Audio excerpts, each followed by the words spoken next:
বাঁচাও, বাঁচাও।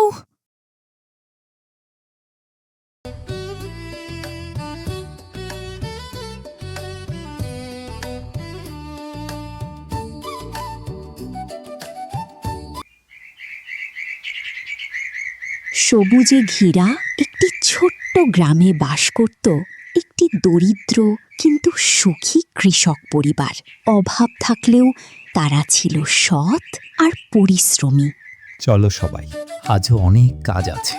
বাবা, তুমি তো অসুস্থ, আজকের তোমার আর কাজে যেতে হবে না। আমি আজকের কাঠ কাটতে যাব। দেখেছ আমেনা, আমাদের ছেলে কত বড় হয়ে গেছে। রতন, ফেরার সময় একটু কাঠ নিয়ে এসো। ঠিক আছে মা। আমিও ভাইয়ার সঙ্গে যাব। ঠিক আছে, কিন্তু সাবধানে থাকবে। আচ্ছা মা। রতন আর টুনি জানতো না আজকের দিনটাই তাদের জীবনের সবচেয়ে বড় জাদুকরী অভিযানের শুরু। ভাইয়া, আজ আমরা অনেক কাঠ কুড়াবো, তাই না?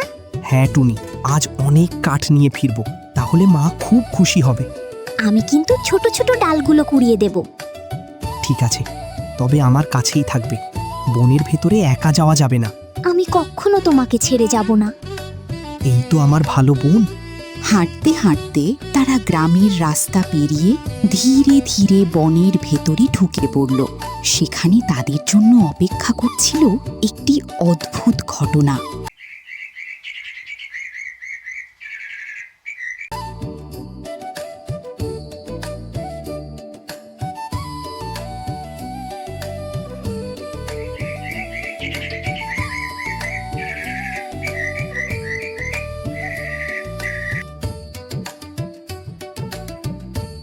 বাঁচাও, বাঁচাও।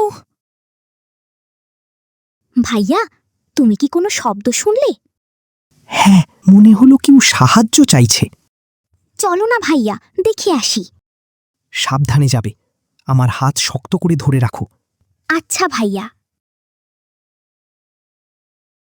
তারা দুজনেই শব্দটি অনুসরণ করে হাঁটতে লাগল। শব্দটি যতই কাছে আসছিল ততই তাদের মনে কৌতূহল বাড়ছিল।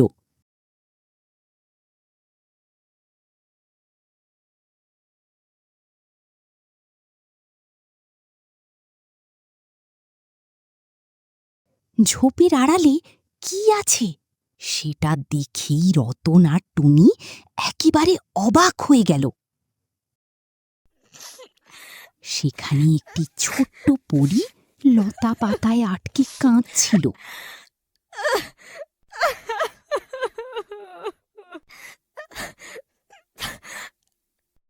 বাঁচাও, বাঁচাও। দয়া করে আমাকে একটু সাহায্য করো। আমি অনেক চেষ্টা করেছি, কিন্তু বের হতে পারছি না।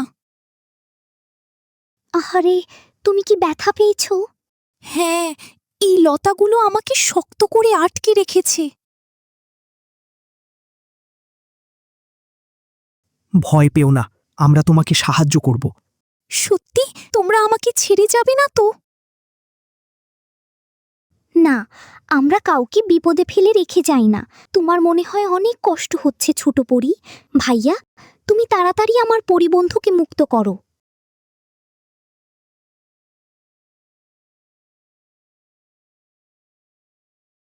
টুনি, এই লতাটা একটু ধরে রাখো। আচ্ছা ভাইয়া।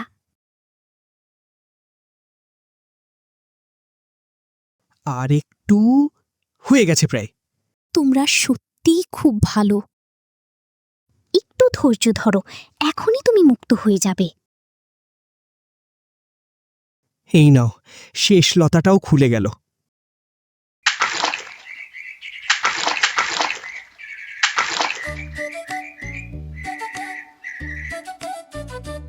আমি মুক্ত। অনেক অনেক ধন্যবাদ তোমাদের। তুমি এখন ভালো আছো তো? হ্যাঁ, তোমাদের জন্যই আমি বেঁচে গেলাম। আমরা শুধু আমাদের দায়িত্ব করেছি। আমি শুধু সাধারণ কোনো পরী নই, আমি এই বনের রক্ষাকারী পরী। আজ তোমরা আমার জীবন বাঁচিয়েছ, তোমাদের এই উপকার আমি কখনো ভুলবো না। আমরা তো শুধু তোমাকে সাহায্য করেছি। হ্যাঁ, এর জন্য আমাদের কোনো পুরস্কার লাগবে না। পরীটি বুঝতে পারল রতন আর টুনি কোনো পুরস্কারের আশায় তাকে সাহায্য করেনি। আমি জানি, আর সেই কারণেই তোমরা এই উপহারের যোগ্য।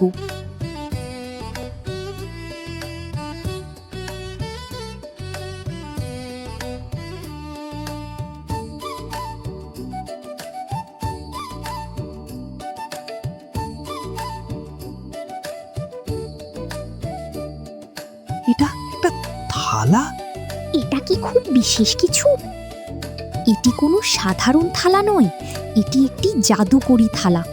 তোমরা যখন ভালো মনে খাবারের নাম বলবে, তখন এই থালা নিজেই সেই খাবার এনে দেবে। সত্যি? হ্যাঁ, তবে একটি কথা মনে রেখো, এই জাদু কখনো লোভের জন্য ব্যবহার করবে না, শুধু নিজের প্রয়োজন আর অন্যকে সাহায্য করার জন্য ব্যবহার করবে। আমরা তোমার কথা সব সময় মনে রাখব। অনেক ধন্যবাদ পরিবন্ধু। মায়াবী পরী মনে মনে ভাবল জাদুর থালাটি আজ সত্যিই তার প্রকৃত মালিকের হাতে পৌঁছেছে। পরী তাদের বিদায় জানালো, আর রতন আর টুনি খুশি মনে বাড়ির পথে রওনা দিল। মহাজন সেদিন রাতেই জাদুর থালাটি চুরি করে নিল।